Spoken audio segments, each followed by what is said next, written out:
students, myself Ruchi Gupta and welcome to our YouTube channel Edu Guidance. Please like, share and subscribe our channel. आइए देखते हैं आज fiscal policies के बारे में। हमने क्लास 12 की बुक कवर करी, उसमें बार बार वर्ड यूज होता है फिस्कल पॉलिसी, तो हमने सोचा क्यों ना एक वीडियो बना लिया जाए फिस्कल पॉलिसी को लेके। तो आइए जानते हैं फिस्कल पॉलिसी क्या होती है। सेंट्रल गवर्नमेंट की वो पॉलिसी जो मनी सप्लाई को कंट्रोल करती है। What do you mean by money supply? Money in the hand of the public. Public के पास जो मनी होती है, जो सर्कुलेशन में होती है, हमारी इकोनॉमी में फ्लो करती है, that is called our money supply. Money supply total government के कंट्रोल में होती है। यहाँ पे मेरा RBI, Reserve Bank of India, which is the apex body of the all the financial institute, एक बहुत ही मेजर रोल प्ले करता है मनी सप्लाई में, जिसमें उसकी कुछ रेट्स होती है, जैसे bank rate, repo rate, marginal requirements,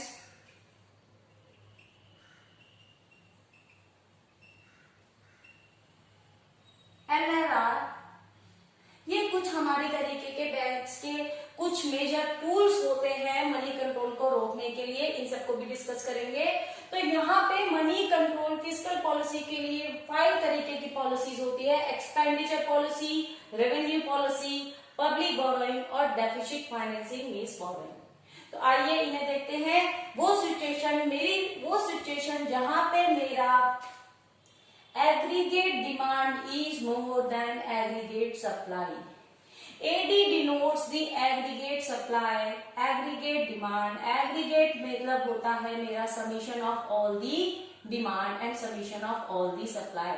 तो यहाँ पे जैसे मैंने देखा मेरा aggregate supply लेसर है डिमांड से। आप सोच सकते हैं जब किसी इकोनॉमी में डिमांड ज्यादा होगी गुड्स एंड सर्विसेज की और उनकी अवेलेबिलिटी कम होगी, तो रिजल्टेंट प्राइस हाइक, प्राइस ज्यादा हो जाता है।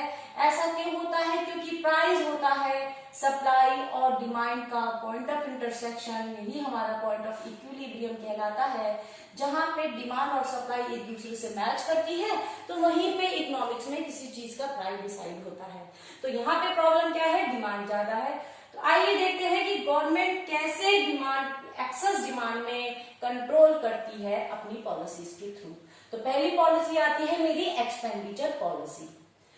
एक्सपेंडिचर पॉलिसी को गवर्नमेंट रिड्यूस कर देती है in case of excess demand. यहाँ पे मेरी डिमांड ज्यादा है, एक्सेस डिमांड है ये मेरी सिचुएशन। एक्सेस डिमांड में गवर्नमेंट अपने एक्सपेंडिचर को रिड्यूस कर देगी। What do you mean by reduction in the expenditure? Government expenditure में रिडक्शन से मीनिंग है मेरा गवर्नमेंट जो गुड्स एंड सर्विस लोगों को प्रोवाइड करती है, जो रोड्स बनाने पे खर्चा कर रही है या जो बोनस बांट रही है, अपने खर्चों पे कंट्रोल कर देगी। सैलरी में थोड़ा सा डिडक्शन कर सकती है, डिडक्शन नहीं करेगी तो उसका इंक्रीमेंट भी नहीं करेगी। फैसिलिटीज कंट्रोल कर सकती है। तो इस तरीके से अपने खर्चे पे कंट्रोल करेगी। अपने खर्चे पे कंट्रोल करने से गुड्स एंड सर्विसेज की डिमांड जो गवर्नमेंट सेक्टर क्रिएट कर रहा था वो रिड्यूस हो जाएगा और इस तरीके से डिमांड और सप्लाई का इक्विलिब्रियम एक्सपेक्टेड है आने में आएगा। Then after my revenue expenditure, अब गवर्नमेंट अपनी रेवेन्यू पॉलिसीज को इंक्रीज करेगी। मींस जो टैक्स गवर्नमेंट लोगों पे लगाती है, सोर्स ऑफ अर्निंग जो उसके होते हैं उसको वो बढ़ाएगी। यहाँ पे गवर्नमेंट के सोर्स ऑफ अर्निंग जो रेवेन्यू रिसीट होती है गवर्नमेंट की, रेवेन्यू रिसीट मेरी दो तरीके की थी, tax and non tax revenue. तो गवर्नमेंट इन दोनों को अपनी रिसीट को बढ़ाने की कोशिश करेगी, स्टेप लेगी।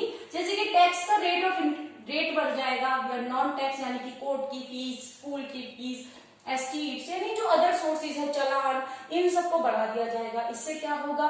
इससे लोगों के पास जो पैसा होगा वो एज अ टैक्स निकल जाएगा, यानी उनकी जो एक्चुअल इनकम होगी वो रिड्यूस हो जाएगी और डिमांड अपने आप कम होने लगेगी गुड्स की और डिमांड और सप्लाई का फिर से इक्विलिब्रियम बन जाएगा। थर्ड पॉइंट आता है हमारा पब्लिक बोरोइंग। गवर्नमेंट लोगों से पब्लिक बोरोइंग करेगी, यानी लोगों को कहेगी कि इन्वेस्टमेंट कीजिए। ऐसा करने के लिए गवर्नमेंट ऐसा क्यों कर रही है? अगर लोग अपने इनकम का मेजर पोर्शन इन्वेस्ट करने लगेंगे, मींस कंजप्शन को कम कर देंगे। कंजप्शन कम कर देंगे तो डिमांड ऑटोमेटिकली चीजों की रिड्यूस होने लगेगी। अब मैं 10,000 रुपए कमाती हूँ और अगर मैंने 6,000 रुपए इन्वेस्ट कर दी तो 4,000 की ही तो मैं डिमांड क्रिएट कर सकती हूँ। तो government will promote the public to do more and more invest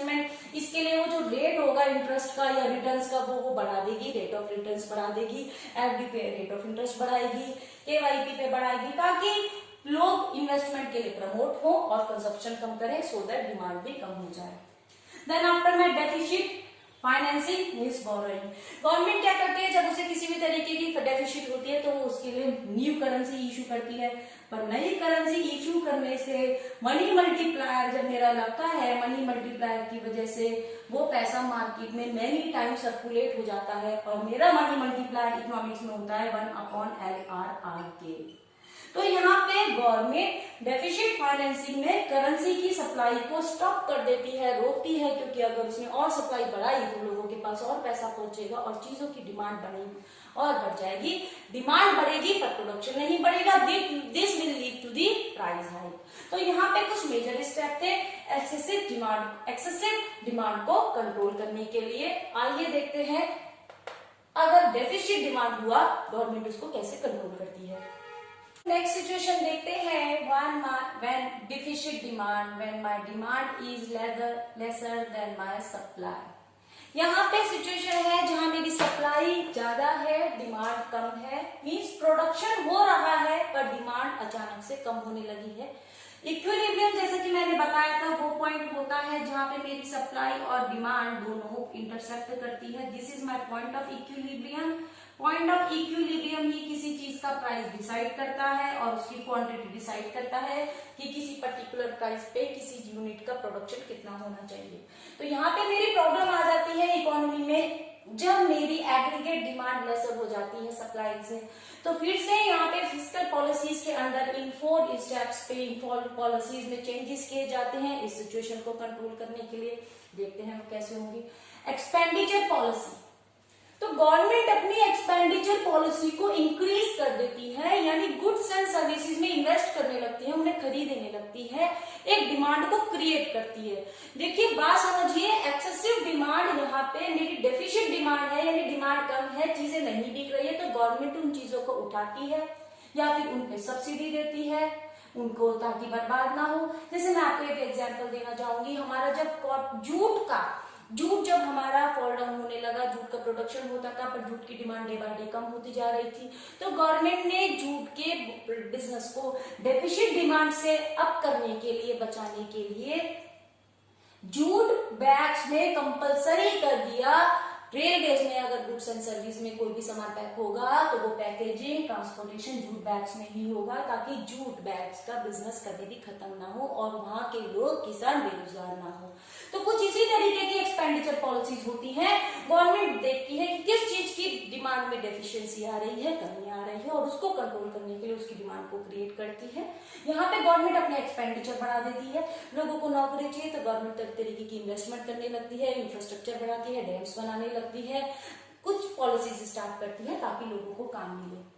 then after my revenue policies, यहाँ गवर्नमेंट अपनी इनकम को कम करती है, टैक्स को और नॉन टैक्स रेवेन्यूज को थोड़ा सा कम कर देती है।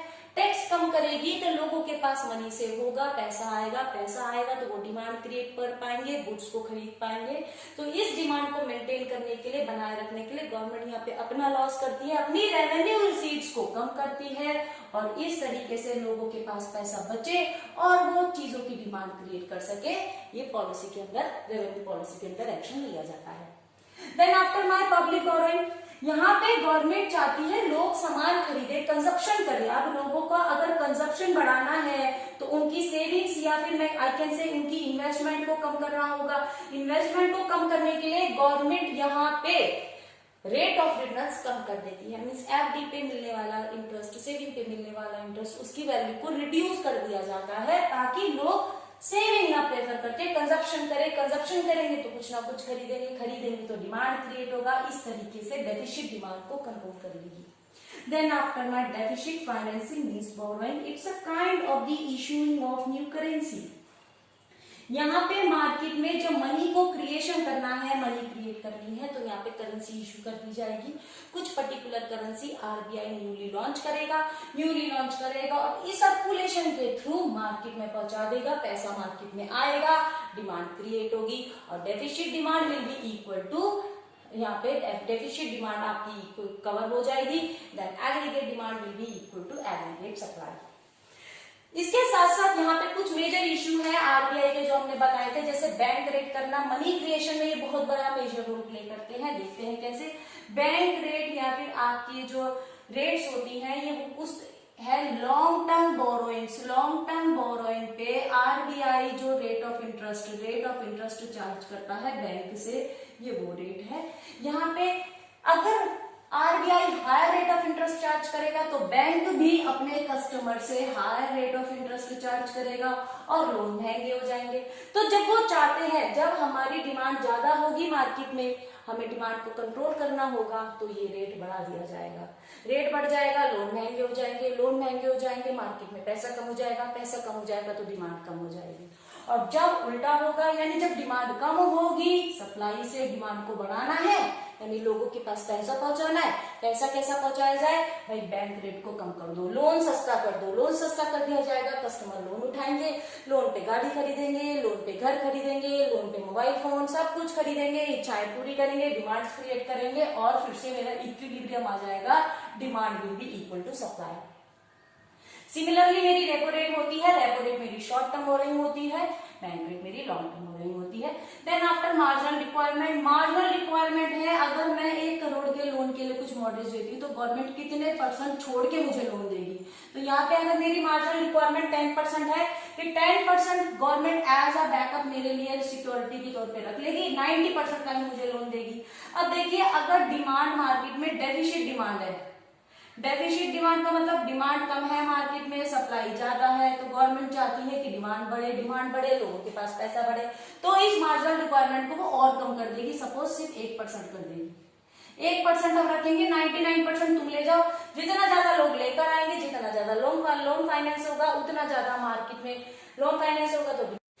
तो यहाँ पे मार्जिनल रिक्वायरमेंट को जैसे ही हम कम करेगी गवर्नमेंट, आपकी डेफिशिएंसी को कंट्रोल किया जा सकता है। और अगर मार्केट में डिमांड ज्यादा है, सप्लाई कम है, लोगों के पास पैसे को मनी काफी है जबकि प्रोडक्शन नहीं है उस हिसाब से, तो यहाँ पे डिमांड को कम करने के लिए मार्जिनल रिक्वायरमेंट को बढ़ा दिया जाएगा। मींस गवर्नमेंट अब 25% अपने पास रखेगी एज अ सिक्योरिटी और सिर्फ 75% का लोन देगी। और जब लोन 75% का मिलेगा तो मनी क्रिएशन कंट्रोल होगा और डिमांड अपने आप कम होने लगेगी। Then after your LLR, legal reserve ratio, that is the summation of CRR plus SLR, ये आपकी बैंकों के लिए, आरबीआई की तरफ से बैंकों के लिए इंस्ट्रक्शंस है किसी भी बैंक के लिए कि आपके पास जितना भी पब्लिक पैसा डिपॉजिट कराती है उसका इतने % मींस LLR सपोज करें 25% है, तो 25% bank has to keep as a reserve and it can lends only 75% of the total NDTL। तो यहाँ पे सिर्फ नेट NDTL का 75% ही bank as a loan provide करेगा कस्टमर्स को, उसे 20% इस तरीके से स्टॉक्स में आ गए हैं। तो यहाँ पे जब भी मनी क्रिएशन, अब मार्केट में डिमांड ज्यादा है तो इसको डिमांड ज्यादा है, डिमांड घटाने के लिए पब्लिक के पास पैसा कम होना चाहिए, तो LLR को बढ़ा दिया जाएगा। LLR हो गई अब 30% हो गई, तो बैंक सिर्फ अब 70% का ही लोन दे सकते हैं, 70% का लोन देंगे, लोन की अमाउंट कम है, कस्टमर ज्यादा है तो लोन महंगे हो जाएंगे तो कस्टमर अपने आप लोन कम लेंगे तो डिमांड अपने आप कम हो जाएगी। इसी के against if my demand is lesser than supply, market में प्रोडक्ट्स तो है पर डिमांड क्रिएट कोई नहीं कर रहा है, तो इस LLR को रिड्यूस कर दिया जाएगा, से 10% कर दिया है। अब बैंकों के पास 90% है लेंडिंग के लिए, 90% यानी लोन की अमाउंट काफी ज्यादा लोन है तो लोगों को लोन चीपर हो जाएगा, सस्ता मिलेगा, चीप लोन हो जाएगा, सस्ता लोन हो जाएगा, तो लोग ज्यादा से ज्यादा लोन उठाएंगे और डिमांड को क्रिएट करेंगे। तो ये थे मेरे कुछ मेजर फिस्कल पॉलिसी के स्टेप्स, कैसे इकोनॉमी में कंट्रोल किया जाता है, डिमांड और सप्लाई का बैलेंस बनाया जाता है। I hope it is clear now. Please don't forget to like, share and subscribe our channel. Thank you so much. मिलते हैं अपने नेक्स्ट वीडियो के साथ।